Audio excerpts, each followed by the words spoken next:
Christmas! My goodness, we've got like 2 weeks until Christmas, which is pretty crazy, if I'm honest.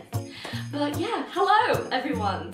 If you have been keeping up to date with me on Instagram, you've probably seen over the last few days that I've been designing a Christmas jumper.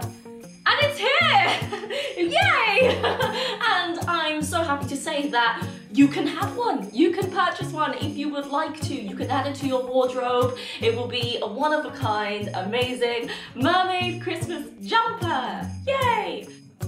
I am doing a 1 week only sale of 30 jumpers, and that is it. Then no more, ever. They come in colours red, burgundy, white, black, and khaki green. And they come in sizes from small, medium, and large. And yeah, I hope you love them as much as I do. So if you like what you see, you are more than welcome to follow this link in the description or follow the link just right here. And yeah, get your hands on a lovely merry mermaid Christmas jumper, basically. But yeah, let's get back into those Tinder horror stories, because my lord, you haven't seen anything yet. A guy asked me to come over, and since he lived 2 minutes walk from me, I said sure, why not? He immediately led me into his bedroom, which freaked me out. I mean, yeah, I'd be a little freaked out as well. It's going a little quick. Anyway, he said he just wanted to chill and talk. I lay next to him on his bed and he cuddled me right away and started talking about comic books. Okay. I'm not cringing about comic books. I love comic books. I'm cringing about the lying down. If you just want to chill, like, we can just like perch on the bed, like cross-legged, across from each other and chat. You need to lie with me. Anyway, he was incredibly loud and obnoxious and wouldn't let me get a word in, and then I started making excuses for why I had to leave. He kept begging me to stay even though I insisted on leaving, and then suddenly he pulls his pants down and tried kissing and groping me. Okay, I freaked the fuck out and ran out of there. Jeez. Never using Tinder again.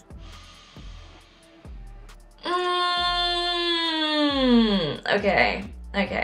Number one, never meet someone who you've been I can get rid of this because this is a PSA from Amy, hello.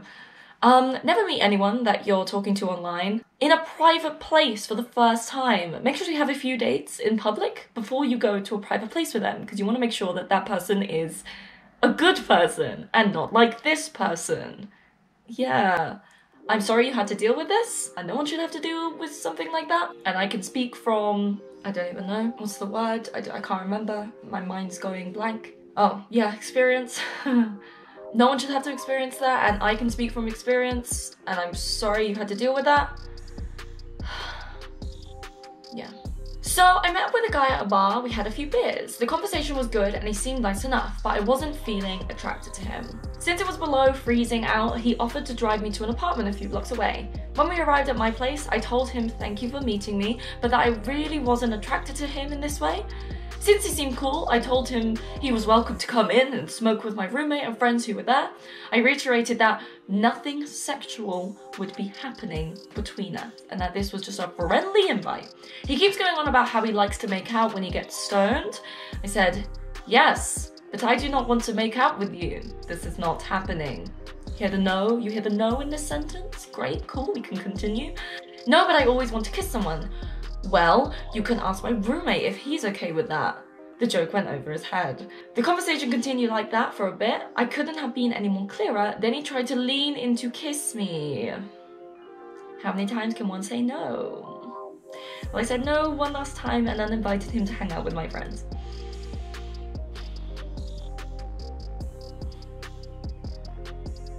Correct, no does not mean lean in for a kiss. Ugh! No means no. Take the hint. She's not interested, she's not interested. No amount of your charm is gonna make her magically want to snog you. No. One of my thoughts though is, why did you invite him in the first place? If he was already kind of giving off weird vibes, I would have just kind of stopped the interaction there. Maybe it was to be friendly, to like not hurt his feelings too much more, but at the same time, I don't know. If I was a guy in that position, and I'd just been on a date with you and you invited me in, I don't know, I might still think that there are feelings there, even though you said no. Personally, I'd feel awkward if I'd gone on a date with someone and had to like shut them down and be like, sorry, I'm not attracted to you. But fair, I guess, if you want to be friendly like that, then go for it. But as you can see, it didn't really work out.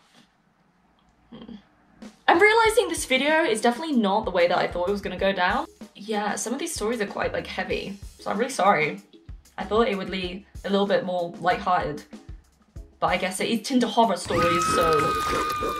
This guy looked really cute in his photos. We'd talked a few times on the app and he knew where I worked and the neighborhood I lived in. Okay. One night he told me he was at my workplace and asked if he could bring me coffee. Oh, he asked if he could bring me a coffee. Okay, yeah. I told him that I wasn't allowed to have visitors. Then he asked if I could hang out after work. I told him maybe he could grab drinks or something if he was still in the area, but I didn't get off until 12:30 and probably be pretty tired, so another night would be better. Around 12:45 he texted me and asked if I still want to hang out.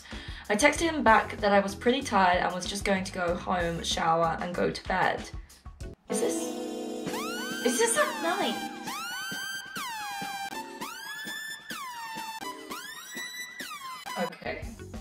Okay, red flag. I'd never meet up with someone that late. No. Okay, about 15 minutes later, he texted back, okay, I'm in your neighborhood, but I guess I'll go back home.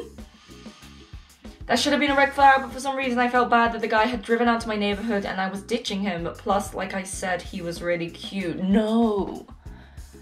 Stop staring into those baby blue eyes, okay? He might be a bloody goddess, but if he's being creepy, it's not worth it. It's not worth it. So I told him I could be ready in 15 minutes and proceeded to meet him outside. He started driving and driving and driving. After about 10 minutes, I asked him where we were going, and he told me that he was house sitting for his parents and was going to bring me to their place 40 minutes away so we could watch a movie and sleep and then get breakfast in the morning. Okay. I probably should have asked him to bring me home at that point, but I figured we were already so far, and from talking to him up to that point, he seemed pretty fun and chill. Okay, how many times has this person spoken to him? A few times. Okay, a few times. So, let's say like a couple weeks, maybe? Okay. We got to his parents' house and went inside. It was covered in religious things. So I asked him if his family was pretty religious, and he just responded, yeah, kind of. There were also these really weird amateur paintings of dogs hung in the living room, so we went to his bedroom where he had a giant TV set up and he put a movie on. Since I was wearing jeans, I took them off and got into bed to watch the movie with him. This becomes important later. I mean, I'd still just lie in bed with the jeans on, to be honest. We talked for a bit and cuddled and started making out as one does with a Tinder date, but I had previously told him I didn't want to do anything more than that, and he had agreed. Okay, that's fine then. That's fine. Okay, taking the jeans off, yeah, that's okay. If you'd already agreed that you didn't want anything further to go from there, that's fine. Just a little makeout session. Cool. We started talking and asking each other questions, and it came out that his dad is actually a pastor and he's a 24-year-old virgin saving himself for marriage, but he likes to do everything else. He then told me about one time when a girl gave him a hand job on a bench outside the Magic Kingdom and described it as, I was exploding as the fireworks were exploding. It was so hard to keep a straight face. Then he tried to move on to more than making out, and when I refused, he responded, but you took your pants off. I know you want it. No. In this case, they must have been uncomfortable jeans. That is why you took them off, I'm guessing. And you agreed previously that you weren't going to get up to anything more than that. I politely declined again, went to sleep, and he took me home in the morning. Later on, he sent me a pretty rude text about how I shouldn't hook up with people if I have issues. What? Later on, he sent me a pretty rude text about how I shouldn't hook up with people if I have issues. What issues does she have? I don't get it.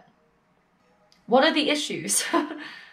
That she doesn't like sleeping in uncomfortable jeans? and that she had agreed with you that she didn't want to do anything more than just making out, and you agreed also, so you had that trust there, but you stepped over that trust? Is that the issue? I don't know. To be honest, this entire scenario, I wouldn't have gotten into that car. Well, that was Tinder Horror Stories.